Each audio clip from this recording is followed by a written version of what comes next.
That's what we're disciplined. Yeah.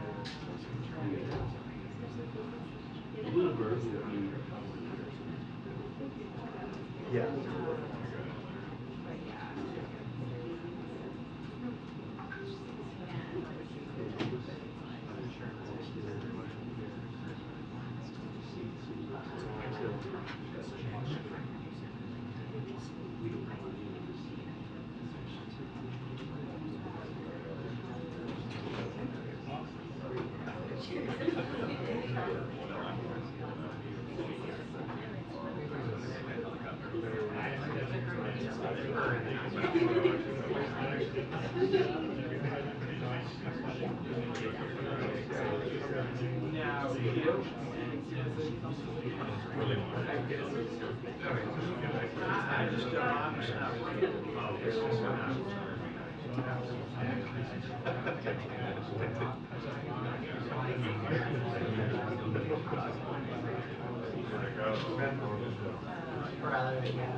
Attention, the press briefing will begin in 2 minutes.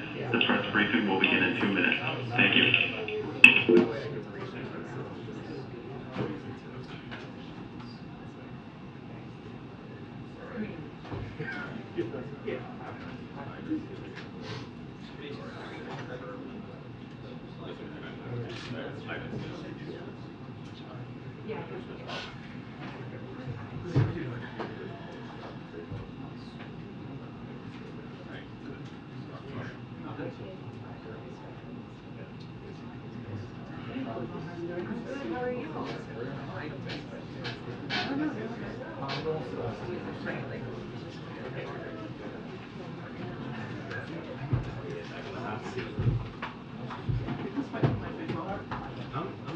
I think you should think outside the box.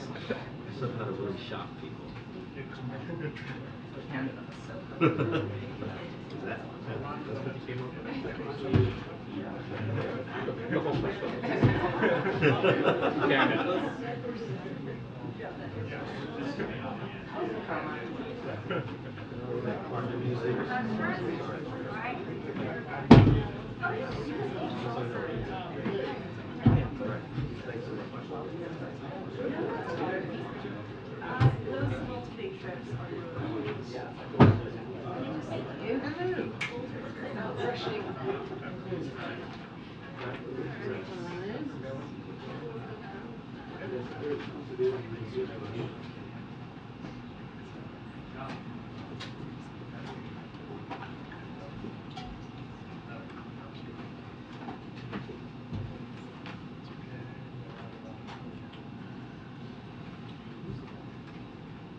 Good afternoon, everybody.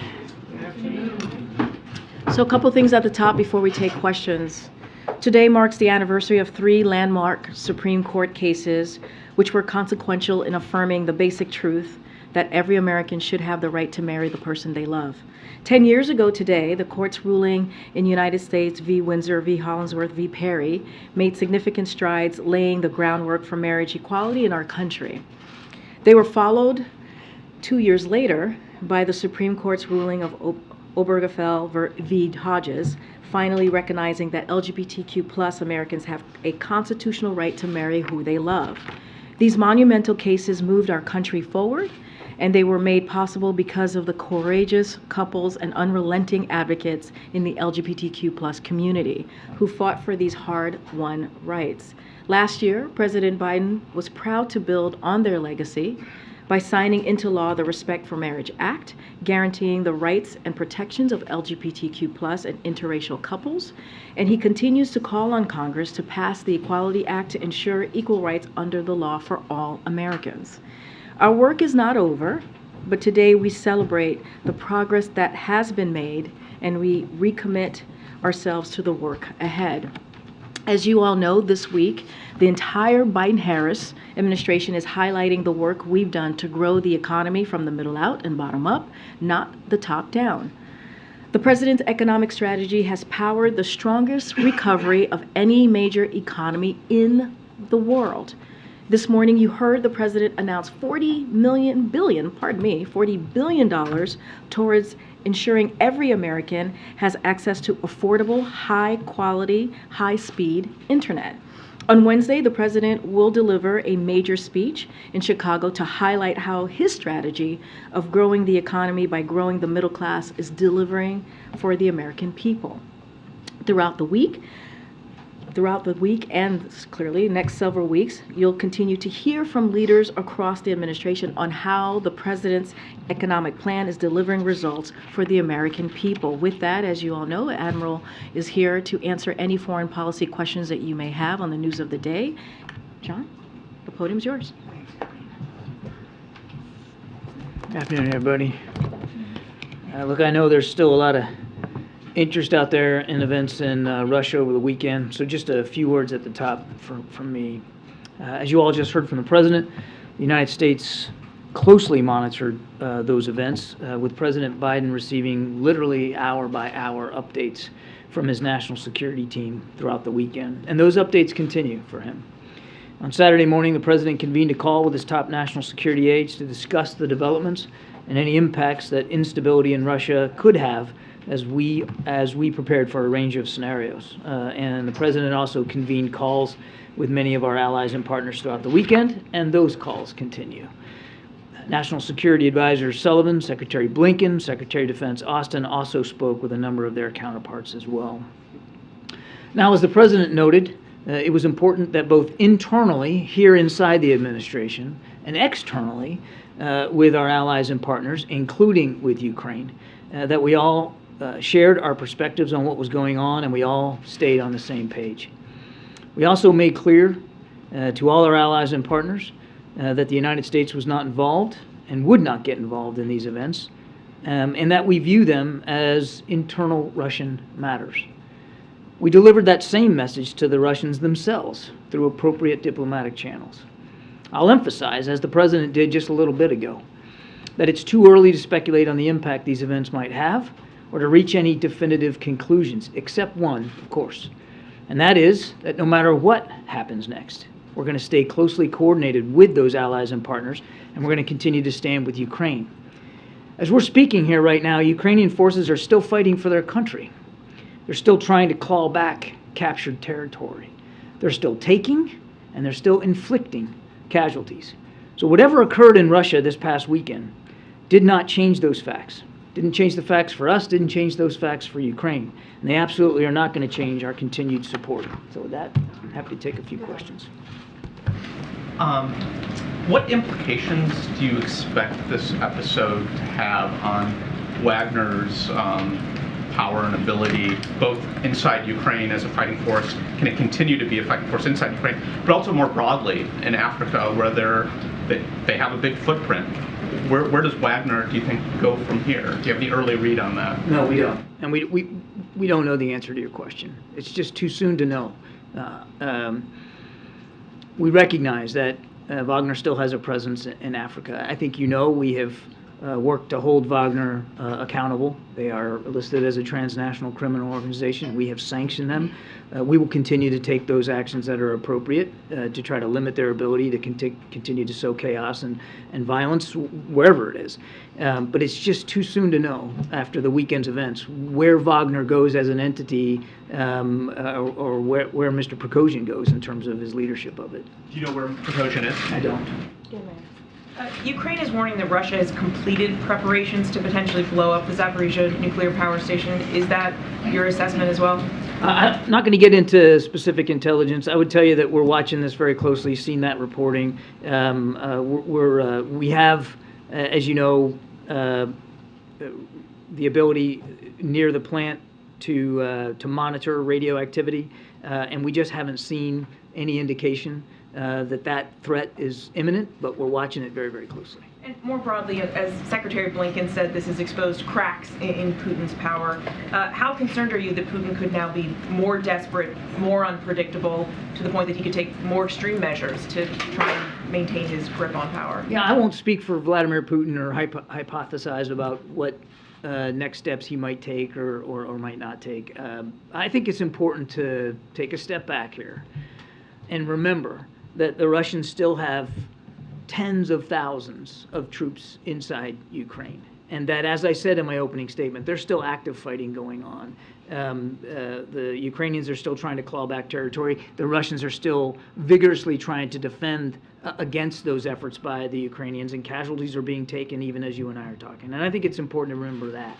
So what we're going to stay focused on is making sure that Ukraine can continue to succeed on the battlefield and not speculate about what this might or might not do on the political spectrum inside Russia. As President Biden said very well earlier, this is an internal matter for the Russian system. Go ahead, John. John, do you see President Putin as being weakened as a result of these events over the weekend?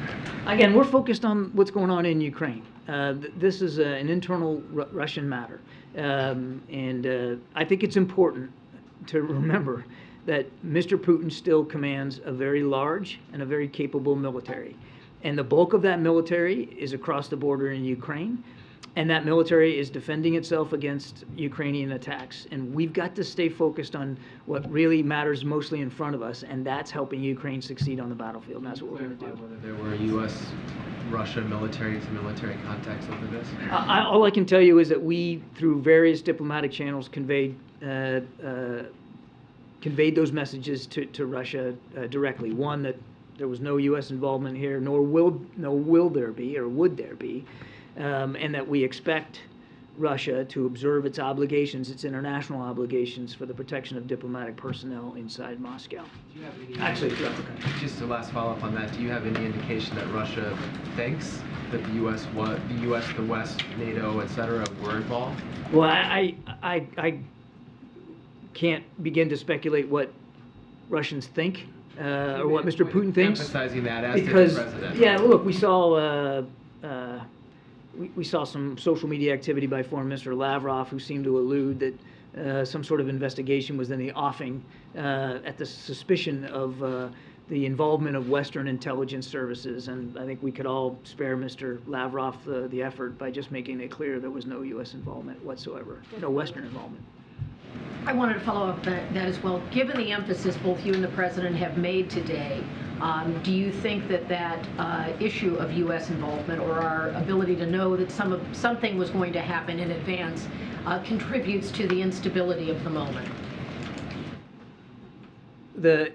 We're all concerned by any potential for instability in Russia, given the stakes and given what's going on. in Ukraine. And I'm not going to talk about intelligence matters one way or the other here. The rift between Mr. Prigozhin and the Wagner Group and the Russian Ministry of Defense was playing out in public for all of you to see.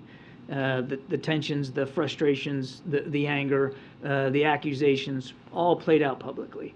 That was no secret whatsoever. Now, what that tension does inside Russia, again, that's an internal Russian matter. What we've got to do is not get distracted by that and make sure that we're focused on supporting Ukraine. I want to follow up on a different subject briefly.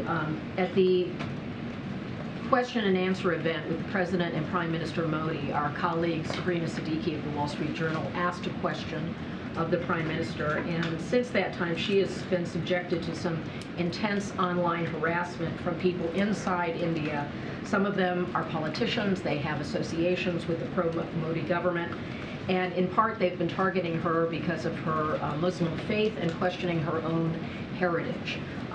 Because this was supposed to be about democracy and in some form, wanted to find out what is the White House reaction to the fact that a journalist posing a question to a Democratic leader is getting that kind of pushback. We're aware of the reports of that harassment. It's unacceptable, and we absolutely condemn any harassment of journalists anywhere, under any circumstances. That's completely unacceptable. It's antithetical to the very principles of democracy that you're right, were on display last week during the state visit. Go ahead, Richard. Thank you, Kirby. So, do you agree that the counteroffensive, the Ukraine counteroffensive, has gone more slowly than expected? And do you analyze that, considering the Wagner Group will be busy doing something else, that it will help this counteroffensive? I don't know what the Wagner Group's going to be busy doing here. Again, I think it's too soon to Amar's question. It's just too soon to know how this is going to play out, whether in Africa or elsewhere, certainly in Ukraine. And I am not, I have said before, and I'll say it again today, I'm not going to do armchair quarterbacking of the counteroffensive from this podium. That's up to President Zelensky to speak to. Our focus is on making sure that they have what they need to succeed, whether it's training, tools, equipment, and you're going to see another round of support announced from this administration for Ukraine in terms of weapons and capabilities this week. So we are focused on that. That's where our heads are.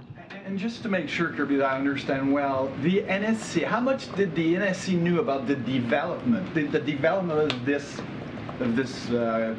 Wagner movement towards Moscow before it started? Yeah, as I think I mentioned to Kelly, the dispute and the tension between Wagner and the Russian Ministry of Defense was widely known. It was public. Rolling towards Moscow. It was all that tension was public. I'm not going to talk about intelligence matters. Thank you. Go ahead, Ed, and then we'll go to the back. Okay. Ed goes first. Thank you, John. Thank you for doing this. So, what should we call what transpired over the weekend? Is it a mutiny, coup, or attempted coup, an armed rebellion? We're not slapping a bumper sticker on it, Ed. In the U.S. assessment, was the objective ever really to directly threaten Putin or the Kremlin? I'm sorry, can you say that again? In the U.S.'s assessment, was it ever the Wagner Group's intent to directly target Putin or the Kremlin? Again, I would let the parties speak for themselves here in terms of what transpired and what motivations there were for these actions. That's not something that we could accurately or even appropriately speak to. What I can speak to is we made sure that we lashed up early and have stayed lashed up with our allies and partners to make sure we all have the same kind of perspective on this and we're approaching it from the same way, and that we made appropriate communications with the Russians about their obligations to protect our diplomats and to make sure that they knew we weren't involved. You were describing early attempts to communicate with the Russians about what happened. Did they respond in real time to any of that outreach? There were appropriate diplomatic discussions that occurred over the course of the weekend, again, to send those two messages. So is the U.S. confident the Russians would be responsive in the event of a nuclear or other real crisis, given how they were this weekend? I would just tell you, Ed, and this has been the case for the last 16 months, I mean, Russia is a nuclear power, that we have been monitoring as best we can Russian strategic posture, their nuclear capabilities. That continues. And we've seen no indication. Outside of the blustery rhetoric, we've seen no indication that there's any intent to use nuclear weapons inside Ukraine. And I can also assure you that we've done nothing, we've seen nothing that would compel us to change our own strategic deterrent posture. But just given how the interactions went over the weekend, you're confident they'd respond in real time if there was some other kind of... We had good direct communications with the Russians over the course of the weekend. It's our expectation that that would be able to continue going forward. Just to button up real quick, given all that interaction this weekend, what you guys have seen, can you say right now who's in charge of the Russian military? The Russian military, I mean, first of all, I wouldn't, it's not my job to speak for another military, but there's absolutely no indication that there's been any changes that we've seen in the chain of command for the Russian military forces. John, in the back. John. Thanks, Karine. John, the NATO summit is just a few weeks away. How have the events of this past weekend in any way changed or modified the agenda for the NATO summit? I think it's, again, too soon here. This just happened over the weekend. So I think I'd be fibbing to you if I told you that there was some sort of big agenda item changed because of what happened over the weekend. We'll have to see how this plays out. It's just too soon to know what the impacts are. It's going to be an important NATO summit regardless, because we are now, almost a year and a half into war here in Ukraine. We've got a new NATO member in Finland, and hopefully soon a 32nd member.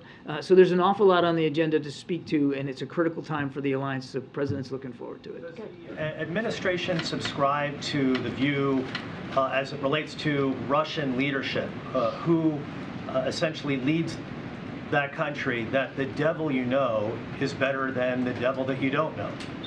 I'm not sure I completely understand the question, but let me tack it this way, and if I'm wrong... I can try a little bit Okay, better. because you lost me there a little bit on the devil stuff. Well, I'm sorry to get into that. I was just simply saying, would you prefer to have Vladimir Putin leading Russia, or an entity like the Wagner Group, or someone named from the Wagner Group leading the Russian government? We believe it's up to the Russian people to determine who their leadership is, and we would prefer to see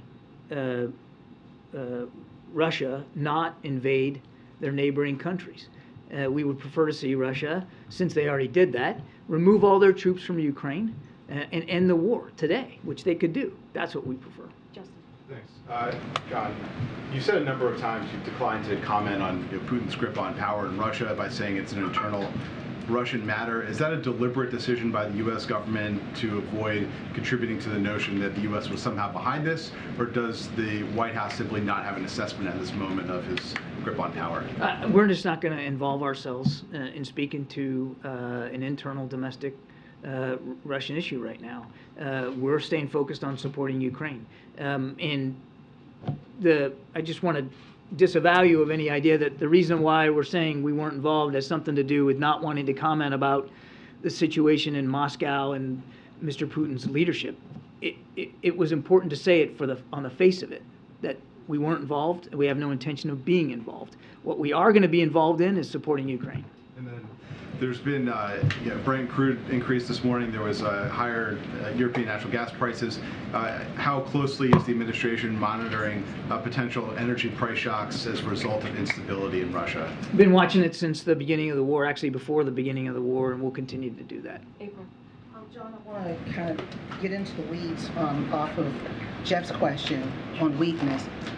Are you concerned about the instability in Russia because of the nuclear capability? If they have to come out stronger, they could use that. Is that the reason for your concern about instability? I think you got to take a broader view of that, April. I mean, the reason we would be concerned about instability in Russia is the war in Ukraine predominantly. Yes, Russia's a nuclear power, and yes, that's of concern, and yes, we continue to monitor that. But I mean, I just think if you look at the scope of recent events, again, over the past year and a half, there's a lot of reasons to be concerned about stability in Russia and the impact that could have on the Ukrainian people and on the European continent. And as you said over the last year and a half, going back to what Jeff said, this administration acknowledged that they were shocked that it took Russia so long. They have not shown to be the power, the military might that everyone thought they were. And then what happens this weekend, does it show cracks in Russia's military might and who they are as we perceive them? Yeah, again, we're not gonna characterize the events of the weekend or be able to contextualize it for you beyond what we've said before. It's just too soon to know what impacts this is going to have on Ukraine and on Russia, quite frankly, throughout Europe. It's just too soon to know. But broadly speaking, I mean, we're now in 16 months of war, a war that was advertised by the Russian side as only going to be taking a few days. And now we're 16 months into it. Clearly, you don't need me to tell you, but the history of this conflict has shown that the Russian military is not as vaunted as perhaps they wanted to characterize themselves as. But, and this is a big but, and I think it's an important point to make, as Ukraine conducts offensive operations this summer to claw back some of that territory, they are running into a Russian defense. And the Russians have invested in those defensive capabilities. And so, as I said in my opening statement, casualties are being taken on both sides. There's a lot of active fighting right now in the east and the south of the country. And again, not to sound like a broken record, but what we're trying to do is make sure that the Ukrainians have everything they need to be successful in that fight. Good, John. John, is the president at all disappointed that this episode came and went and Vladimir Putin's still in power? The president is focused on supporting Ukraine. We're not taking sides in this internal matter. The president is going to make sure that we're staying focused on Ukraine. He did say, though, in March 2022, for God's sake, this man cannot remain in power. Regime and this change might have changed that. Regime change is not our policy. We've been very, very clear about that. What we're focused on is making sure Ukraine can succeed on the battlefield. What was his demeanor like when he was getting the hour-to-hour updates? Look, I wasn't with the president when he was getting these, so I'm not sure I'm qualified to speak to his demeanor. As you know, the president very keenly tracks foreign policy developments around the world. His national security team was giving him updates literally hour by hour throughout the weekend, and he was absorbing all that information and making sure that in the context of absorbing it, he was also sharing our perspectives with allies and partners. And as I said, those conversations, it wasn't just one and done. He's had several over the course of the last couple of days, and you're going to see that continue going forward. And one last one on the conversations with our allies. You had said we were not going to get involved in these events. We would not at any point. But if this had turned to a nuclear situation, what was the conversation with our allies about how that would be addressed? I wouldn't speculate on hypotheticals, Jackie. I wouldn't get into hypotheticals. They were talking about the situation as we were seeing it unfold. They were communicating with each other, our allies and partners, about their perspectives, what they were seeing, what we were seeing, sharing as much context as we could, and making sure that we all had sort of the same sight picture, and that we were basically all reacting in real time in roughly the same way. It was important for that to be the case, and so that's really where the focus was. On the nuclear thing, I mean, again, I'm not going to hypothesize here, but we continue to watch this very, very closely. We've seen a lot of reckless rhetoric coming out of the Russian side. We watch it closely. We just have seen no indication that Mr. Putin has any intention of using nuclear weapons inside Ukraine or anywhere else for that matter. And I can assure you we have done nothing to change our own strategic deterrent posture when it comes to that potential threat. John, just on Prigozhin's status, does the U.S. have any assessment on whether his safety was ensured as part of this deal, or is there a belief that his life could be in jeopardy? We don't know the parameters of this deal. We weren't a party to it. I'd point you to the parties to it to speak to the details of it. We just don't have visibility on that. And then just in terms of the war itself, do you have an assessment of just how much, to what extent the Wagner's forces have been diluted in Ukraine and what that might mean for the Ukrainian troops? Diluted with a D or diluted with a T? The T. Just in terms of the size of the force in Ukraine now, as opposed to last. Oh, it means siphoned off. Yeah, exactly. Yeah, it's unclear right now where the bulk of the Wagner forces are. I mean, we've seen some reporting mostly through press and social media, that many of them moved back across into Ukraine. But we're not in a position to verify or validate those reports. So it's really unclear where they all are and where they all might go or what they might do in terms of the future. It's undisputed, of course, that Wagner played a role, particularly in the fight for Bakhmut. They were reinforced by Russian military forces, and that had a major factor on their ability to take that town. But as I have said many, many times, I mean, Wagner's approach here was just to throw bodies at the fight, largely ill-trained, ill-equipped, and poorly led, but just body after body after body, and they suffered a lot, tens of thousands of casualties just taking Bakhmut, all for a town which I've also said didn't have any strategic value to the Russians one way or another. Nadia. Thank you. Can you confirm that Mr. Prigozhin is in Belarus as Senator Warner seemed to indicate? I cannot. Okay. Can you give us your assessment of the group? Can it survive without him, or do you think that he was a central figure, that he was able to control it, all its operation, whether it's in Ukraine or in Africa? I think I'd give you the same answer I gave Amr. It's just too soon to know what the future of Wagner is going to be. We're going to stay focused on the group. Of course, we have to. They do operate outside of Ukraine, and we have levied lots of sanctions against them, and we'll continue to hold them accountable as appropriate. Thanks, John. Earlier today, President Biden said that he would be speaking with additional heads of state this afternoon. I wonder if you can give us any details about who, the substance, the timbre of those conversations, about whether what he's trying to convey today is different or evolving from what he's trying to convey over the weekend. The call that he was alluding to earlier is to the Prime Minister of Italy, Prime Minister Meloni, and that call should be taking place just about now. We'll give you a readout when it's over, but it'll be very much in keeping with the kinds of readouts you've seen over the last 48 hours. John, Prigozhin, in his first message since all this went down, said that he wanted to avoid Russian bloodshed and that he marched in a demonstration of protest not to overturn power in the country. Does the U.S. buy that? We're not taking a position on Mr. Prigozhin's motivations. And then secondly, has the U.S. been able to corroborate the allegations that Prigozhin made that he says were the pretext for this attempted insurrection? He said that 30 Wagner fighters died after a Russian military attack on their position on Friday. Cannot confirm those reports. And then lastly, do you have any, I know you've said that you have no idea where Prigozhin is right now, is that correct? That's correct. What's your sense of where this goes? Do you believe that this is over now, that his attempted insurrection failed, it's not going to restart again, or are you still monitoring for the possibility that Wagner fighters might attempt something like this again? We don't know. We don't know where this goes, or whether this is really the end, which is why we are going to continue to monitor it, and why the president is still getting routinely updated and will in the coming days. And very quickly, do you have any sense of whether Ukraine was able to take advantage of this chaos over the weekend? I'm not sure what you mean by take advantage of it. Take advantage from a military standpoint in terms of their offensive in the east of Ukraine. Again, I would let the Ukrainians speak to their military operations. All I would say, and it's why I wanted to put it right up top when I started here, is that there's a lot of fighting going on in the east and south of Ukraine. They are still trying to get territory back from the Russians, and they are still inflicting and taking casualties. So the fight goes on. Now, how much and to what degree in any given area that fighting was adjusted or changed, slowed down, or sped up as a result of the weekend, I just couldn't speak to it. Certainly nothing discernible from our perspective, but again, the Ukrainians would have to speak to their operations.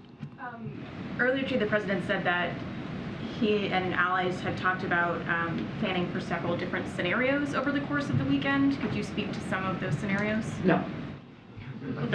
And he and President Zelensky have communicated yesterday. Have they spoken today? Can you give us a sense of their conversations? There's not been another conversation with President Zelensky since the one that we've already read out to you that occurred yesterday.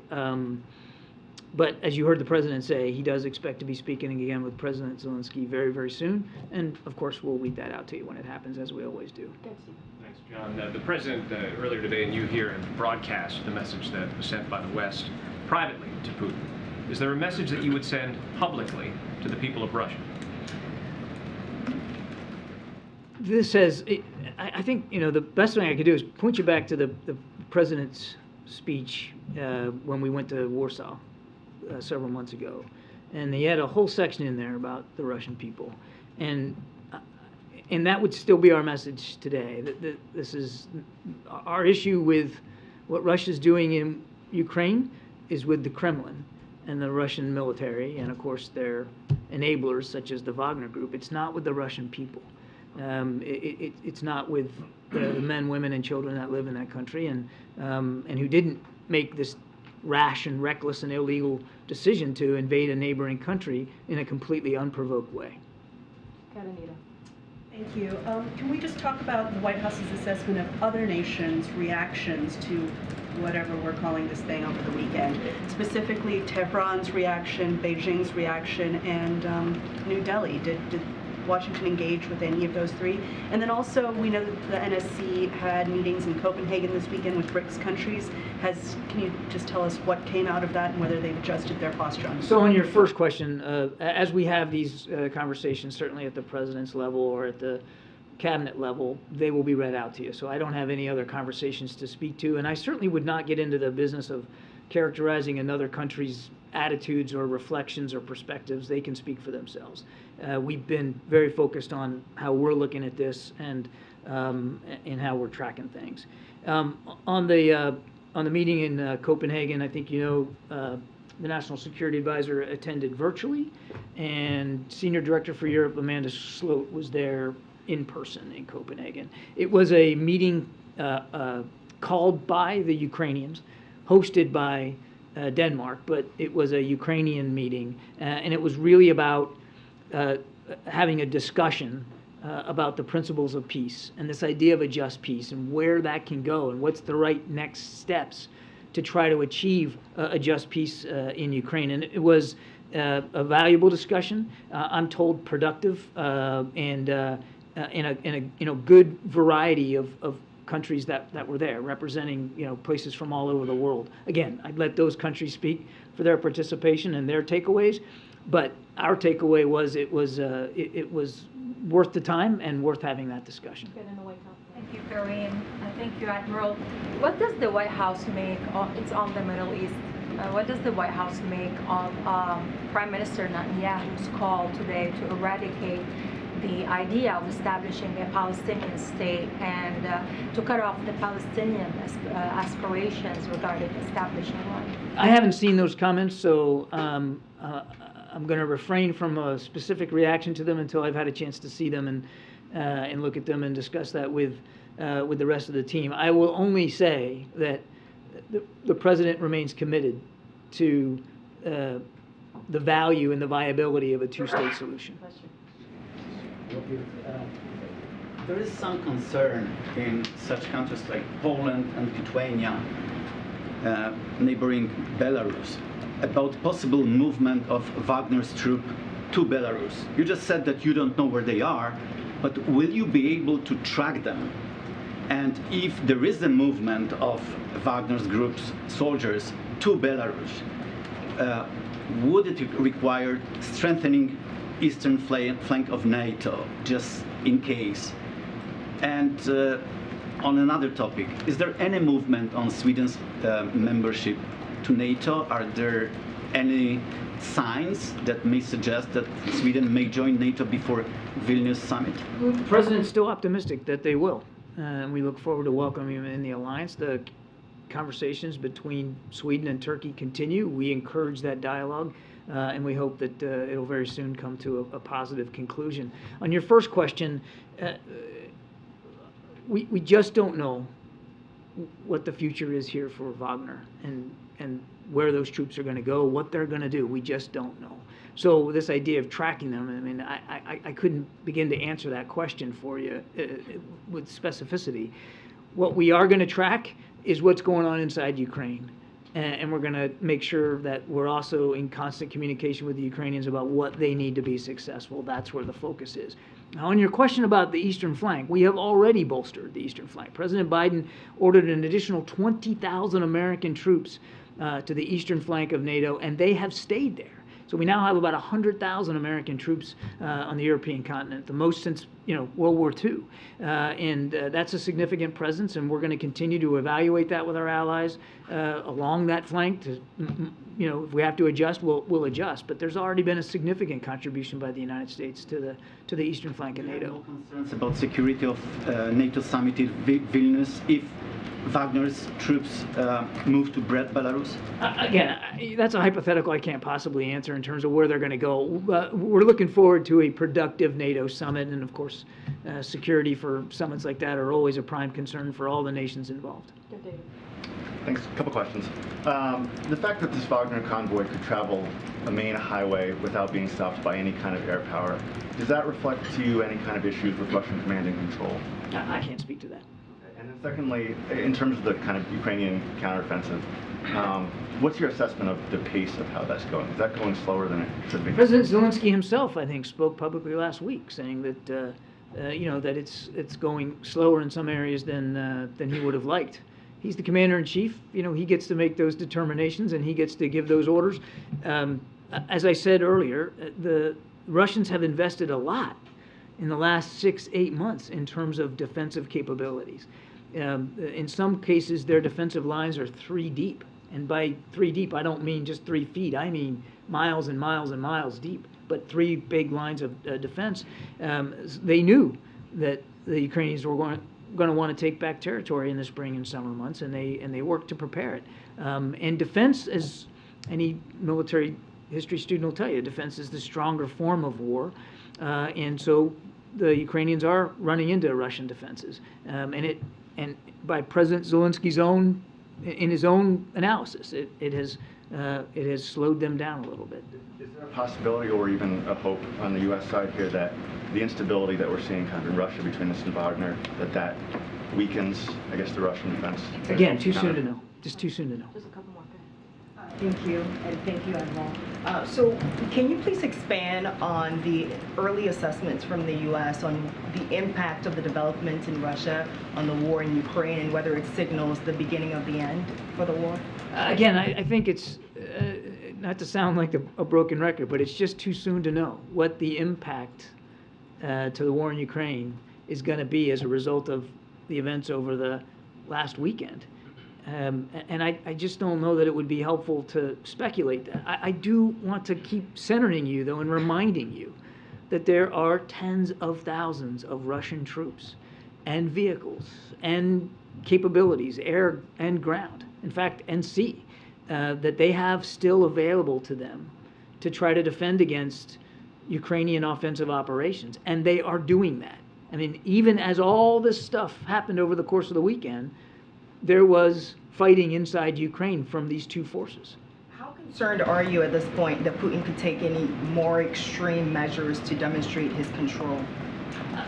That's going to be a decision for Vladimir Putin to make, and I wouldn't begin to speculate about what that might be. We have been watching Russian actions and leadership since the beginning of actually before the beginning of the war.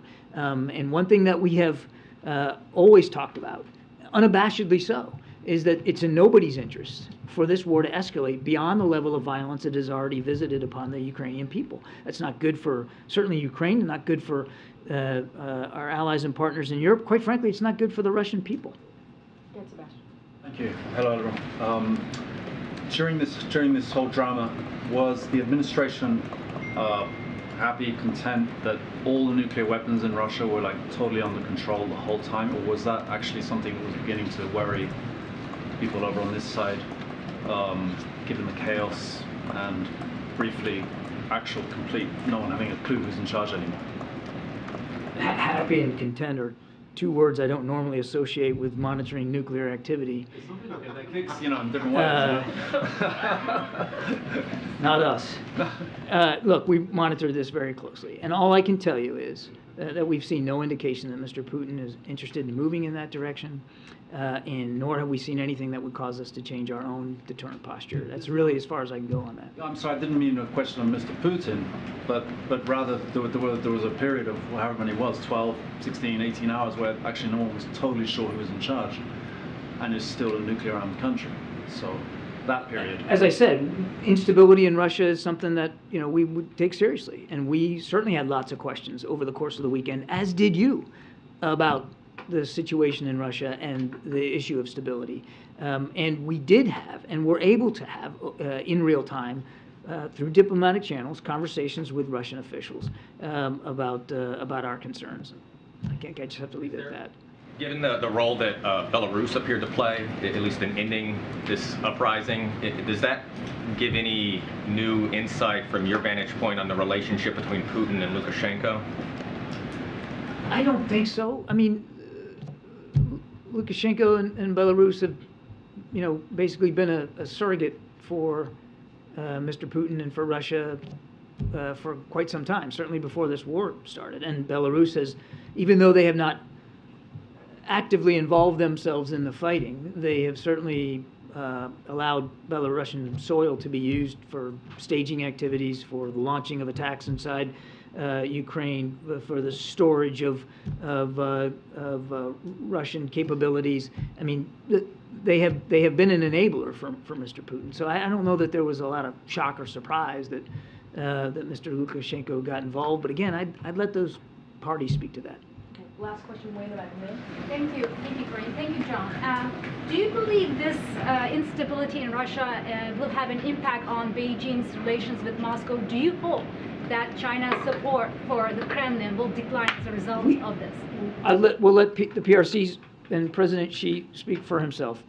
We don't want to see any country at all support Mr. Putin and make it easier for him to kill more Ukrainians. We want to see every country around the world sign up and actually implement the sanctions that are in place, the international sanctions, and not provide any ability for Mr. Putin to continue to operate his war machine. And we have communicated that not just to the PRC, but to other countries all around the world. Now, what they do about this is going to be for them to speak to. All I can do is tell you what President Biden's focused on, and that's making sure, A, we're staying abreast of what's going on, and that the Ukrainians know nothing's going to change about our support.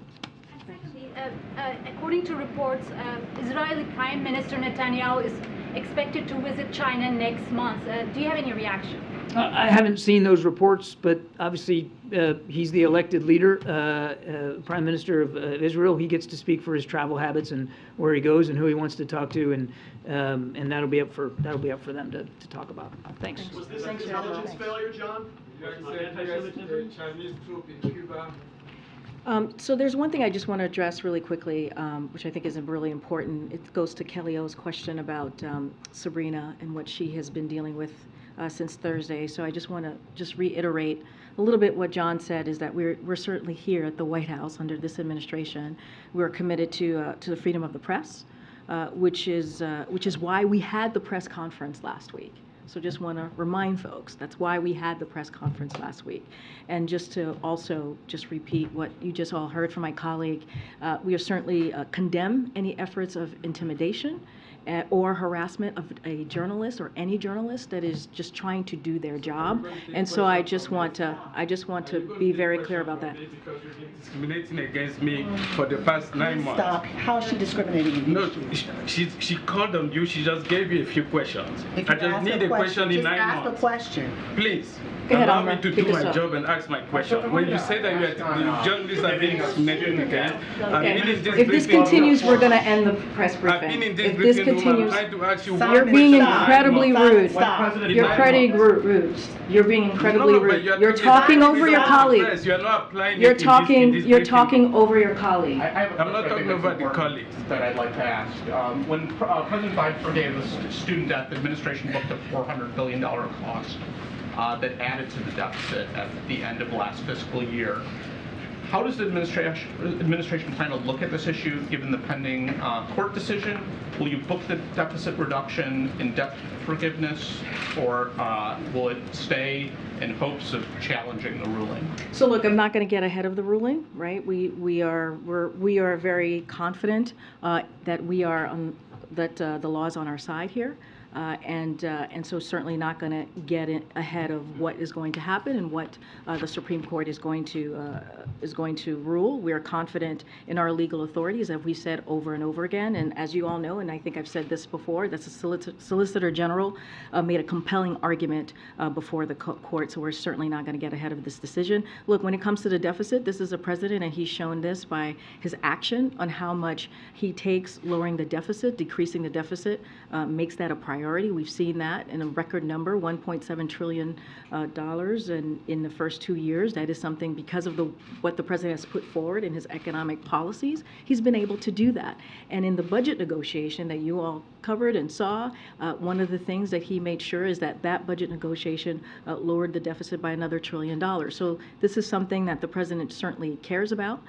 And certainly has taken action and moved forward with making sure that his economic policy does just that. Look, more broadly as it relates to the student loan, we've been very clear. We think it is certainly important as we're coming out of this pandemic to give folks, and the pause is going to be lifted, as we all know, in August, to make sure that we give Americans and American families a little bit breathing room. That is what this does.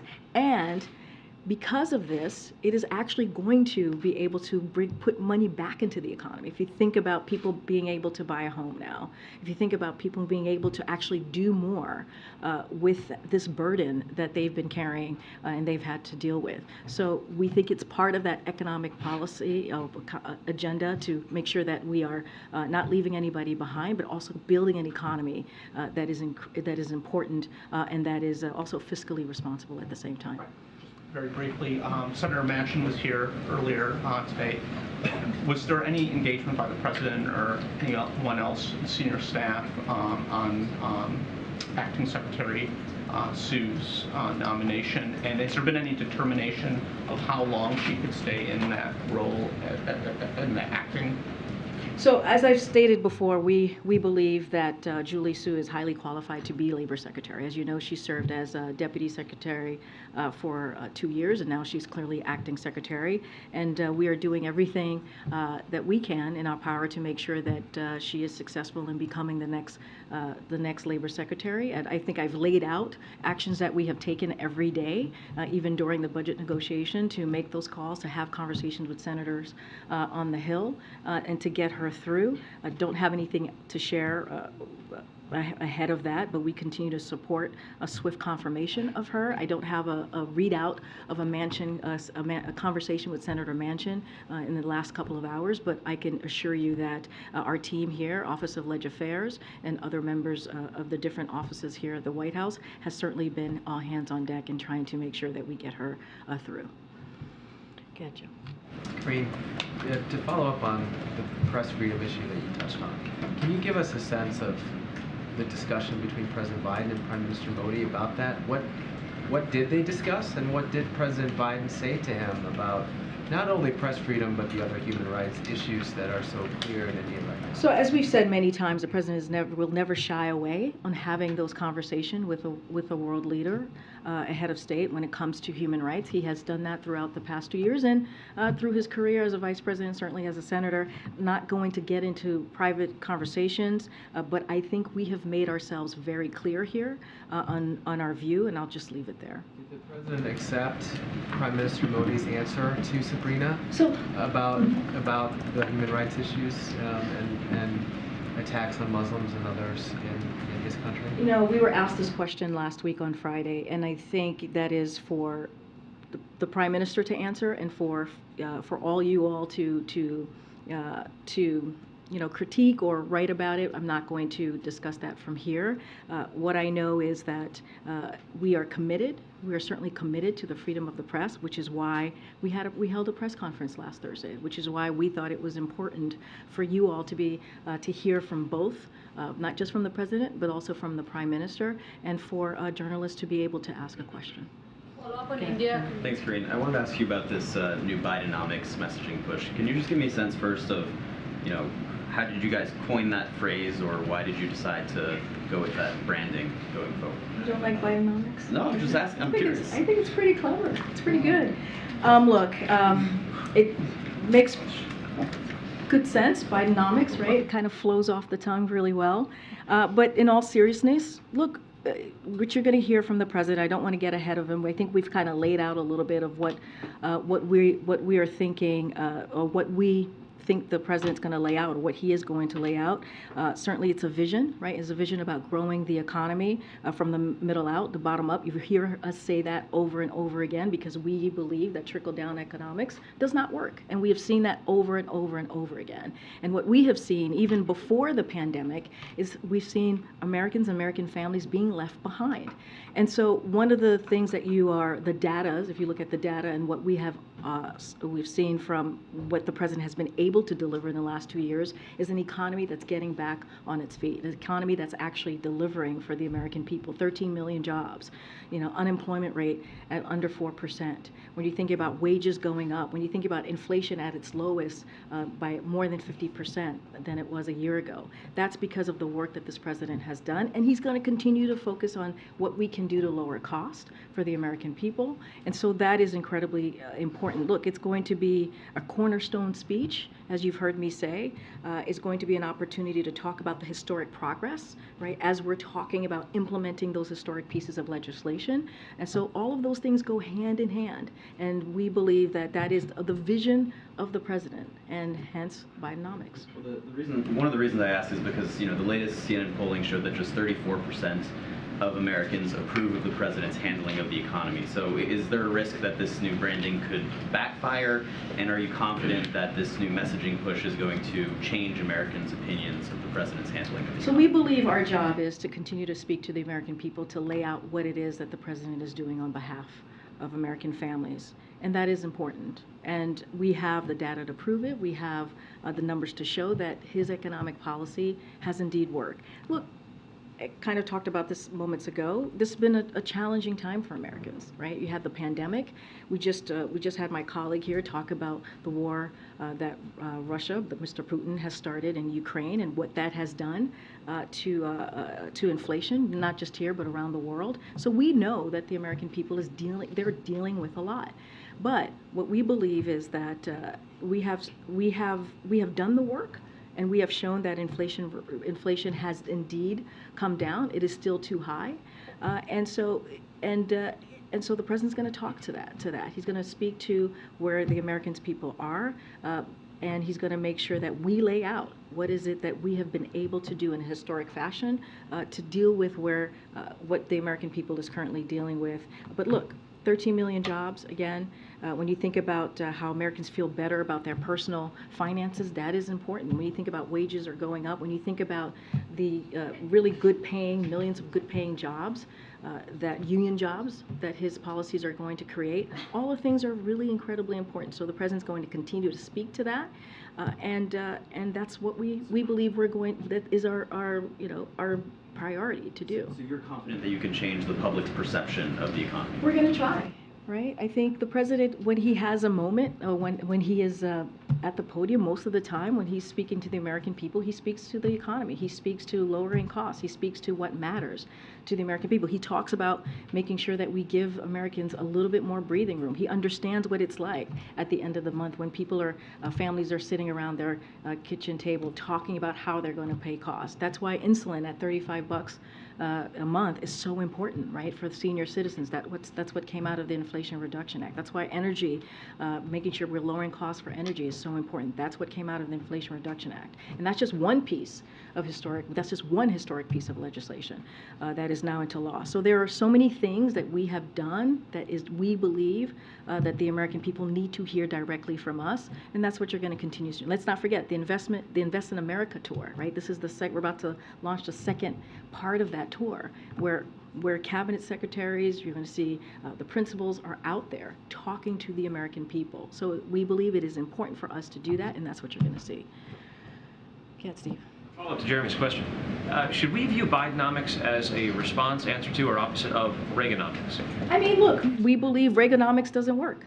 We've been very clear. We believe that a trickle-down economy doesn't work. It has not worked. That is shown to be the case for decades now. And so what we have been very clear, you hear me say this all the time, building an economy from the middle out and bottom up. That's what we want to do. And every piece of historic legislation speaks to that, speaks to what the president wants to do, very loud and clear in historic fashion. Some of them in bipartisan way. We think about the infrastructure legislation, right? And what that has been able to do, bringing both sides together, making historic investments in our roads and our bridges. The president just talked about broadband this morning, historic investment in broadbands to communities that have been left behind when we talk about that. And so all of these things are important. And so he is, if you will, reimagining how we should build an economy, transforming how an economy should look like for the better, so that we, again, do not leave anybody behind. And it's not about just blue states. It's about blue states, red states, rural America, urban America. It's about everyone who he believes he is the president for. I will just follow up. Historians view Ronald Reagan as a top 10 president in their own surveys. He left office with a better than 60% approval rating. It's argued, you don't have to agree, I'm sure the president doesn't, but many people believe that Ronald Reagan's record, his economic record, propelled the country to prosperity, morning in America, late 1980s growth, propelling it for growth of the 1990s. What's your response to the idea that... What I will say, and we've been very careful, trickle-down economics does not work. It just does not work. It gives hands out to special interests and big corporations. That's what we have seen. And that would increase the debt, and it has increased the debt. That is what we've seen in the last couple of decades. It outsources jobs and raised utility bills for families. That's why the president is making sure that we're bringing jobs back to the United States. Manufacturing jobs, 800,000 manufacturing jobs. We've seen manufacturers wanting to invest in this country. We have not seen that in a long time, right? And so that is incredibly important. Utility bills, I just talked about what the Inflation Reduction Act is going to do. All of those things is building an economy, transforming the way we see the economy in a different way, in a way, again, that is equal, that has equity at the center of it, and leaves no one behind. And the president is very proud in what he's been able to do in the last 2 years. We understand there's more work to do, and certainly we're going to do that. Go ahead, Michael. Thanks, Karine. The president has called the previous administration's policy of separating families who cross the border illegally a moral and a national shame. USA Today published a story today that details how the Justice Department is defending that policy in a series of lawsuits filed by separated families. So my question is, why is the administration going to such lengths to defend a policy that the president himself says is a moral and a national shame? So look, the president repeatedly has said that Trump administration's family separation policy was abhorrent, it was unconscionable, and violated every norm of who we are as a nation. He's been very clear about that. He's repeated that, and that's why on the first day in office, he made sure to end the administration family separation policy. And what we've been able to do is we created a task force, as you know, where we've been able to reunite about 700 family members and also support families that were torn apart. And so we're continuing to do that work, and certainly that is not going to stop. Again, that's why we put together the task force.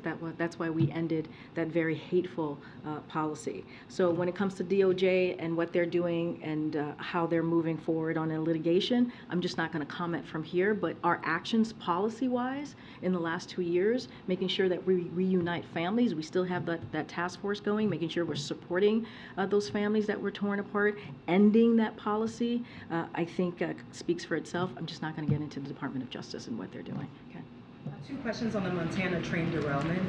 How confident is the administration that it's not going to have a negative effect on Yellowstone? So just a couple of things on that. So obviously this is something that we are monitoring the train derailment that occurred in Montana on Saturday, so a couple days ago. The preliminary water sampling conducted by the Montana Department of Environmental Quality and the EPA have not shown any risks to the public drinking water, which is obviously important to the community, to the state of Montana. EPA, Montana DEQ, and Montana Rail Link are actively monitoring water quality, and federal agencies, including the EPA and DOT, are coordinating with the governor's office and local officials to assist in the response. And obviously, as always, whenever something like this happens, the White House is ready and to offer any federal assistance. And certainly, we are in regular communications with government officials on the ground. On the heels of this and East Palestine, is there anything more the president can do to prevent more of these from happening? Well, I know the Department of Transportation certainly has been looking into this and evaluating these types of derailments. So I would certainly refer you to them. And I know that Secretary Buttigieg has taken this very seriously, as has the president. So we are doing everything that we can to address this issue of derailment across the country. But as it relates to Montana, as it relates to even East Palestine, that community, we certainly were all hands on deck in making sure that we provided what the community needed. And in this most recent situation, we are here to offer any federal assistance that the state of Montana might need.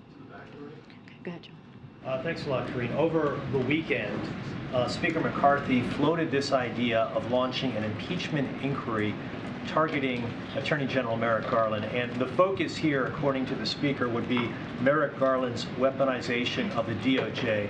What's your reaction to that idea? So as you've heard me say repeatedly over and over again at this podium, is that the president respects the Department of Justice independence. He respects the rule of law, and that is what you're going to see under this administration. So I'm not going to speak to anything that is related to that piece. But I will say more broadly, look, we've been very clear. I just laid out. We talked about Bidenomics. I was just asked by one of your colleagues why the president is focusing on this, why he's having this conversation with the American people, why we have coined this term. That's because the president believes that we have a lot of work to do for the American people, that this is the priorities of the American people, making sure we continue to build on the success that we've seen the last 2 years, continue to lower costs, making sure that we're implementing those historic pieces of legislation. Clearly that is now law. The bipartisan infrastructure legislation, when you think about the Chips and Science Act, when you think about the Inflation Reduction Act, all of these pieces of legislation that are now law, clearly, are incredibly important. And so that's what the president's going to talk about, investing in America. And it's unfortunate that congressional Republicans want to continue to focus on an issue that that's not their priority. They want us to move in a bipartisan way on everything that I just laid out. We saw that in November in the midterm election, and that's what they want to see. And we would welcome congressional Republicans to join us on working on behalf of the American people, working on the priorities that they care about, working on lowering costs for American families across the country. If the Republican-led House goes down this path, they have the numbers, if they wish to do so, to impeach the Attorney General. They don't have the numbers, however, just based upon the makeup of the Senate. Would you say, Karine, that this is a waste of time on the part of congressional Republicans? What I will say is basically what I just laid out seconds ago, John. It's just this is not the main priority of American families. They want us to come together in a bipartisan way to work on the things that they truly care about. When it comes to the Dobbs decision, right? When it comes to reproductive rights and reproductive health care, when it comes to making sure that we are working and focusing on lowering costs for American people. That's what they want us to see. That's what they want us to come together in a bipartisan way to deliver, to build on the successes that this president has done the last 2 years. Good. Thank you, Karine. I've got 2 quick questions. Florida Governor Ron DeSantis is on the border, and he is escalating his attacks against the Biden administration, who, in his words, he calls, quote, the critical link in an illegal transnational human smuggling syndicate. wondering if the White House has any response to that kind of rhetoric. Wait, say that one more time because I have not heard his remarks. The governor says that the White House, in his words, is the critical link in an illegal transnational human smuggling syndicate. So I'm going to be careful because yes, he's the governor, but he's also a candidate. So I'm bound by the Hatch Act. So I'm going to be incredibly careful, and I'm not going to comment on campaign matters. What I can speak to is more broadly. And I will remind you that congressional Republicans just voted. Literally, they just voted a few weeks ago, a month ago, for the biggest border security cut in history. The biggest cut in history when it came to the Default on America Act. That's what that was. Part of that act was to cut border security, and that's what they voted on. And meanwhile, what this president has done, he has secured record funding for border security. He has record number of agents and officers securing our border and is implementing policies that have resulted in significant drop in unlawful border crossing since Title 42. That is what the president has done. And so, I'm, again, going to be very mindful in how I respond. But speaking more broadly, I would say the question is to not us, but it is to congressional Republicans and what they have done to make this situation even more difficult by cutting the budget for by voting to cut the budget for border security and not supporting this president and what he's been trying to do. My second question: it's not unusual for presidents to invite members of their family to official White House functions, like the state dinner last week. I'm curious, though, in light of some of the recent legal controversy, if the president communicated to members of his family not to conduct business on White House grounds. Can you tell us about any kinds of guardrails that are up? So look, I'm going to be, again, very mindful because this is all connected to a case that the DOJ is currently overseeing, so I'm not going to comment on that specifically, but as you know, and we have laid out very early on in this administration, when it comes to ethics, when it comes to how we all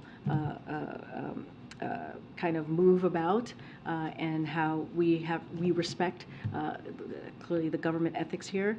This is an administration that has been incredibly transparent on that and has put some very strict rules.